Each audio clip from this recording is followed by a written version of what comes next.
Evet, Bismillahirrahmanirrahim.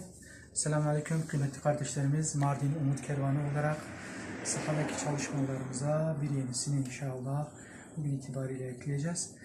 Malumunuz olduğu üzere Kurban Bayramı'na doğru gidiyoruz. Kurban Bayramı'nda, Ramazan Bayramı'nda olduğu gibi inşallah yetim ve muhtaç kardeşlerimize bayram şekerlerini dağıtacağız. Onun akabinde ve onunla beraber inşallah bu bayram öncesi kestiğimiz 8 tane adaklımız vardı. Adak kurban. Bu adak kurbanlarımızın etlerini de yine yetim ve muhtaçlara inşallah ulaştıracağız.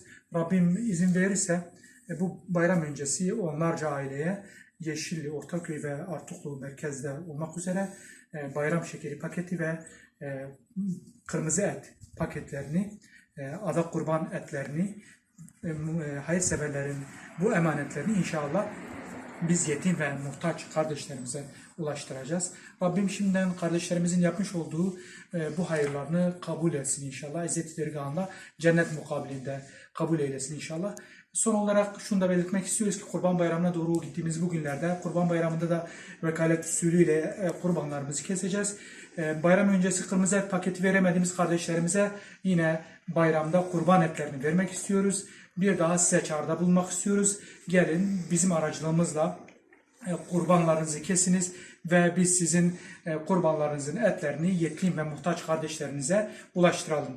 Rabbim şimdiden yapmış olduğunuz hayırları kabul etsin. Allah'a emanetsiniz. Esselamu Aleyküm ve Rahmetullahi ve Berekatuhu.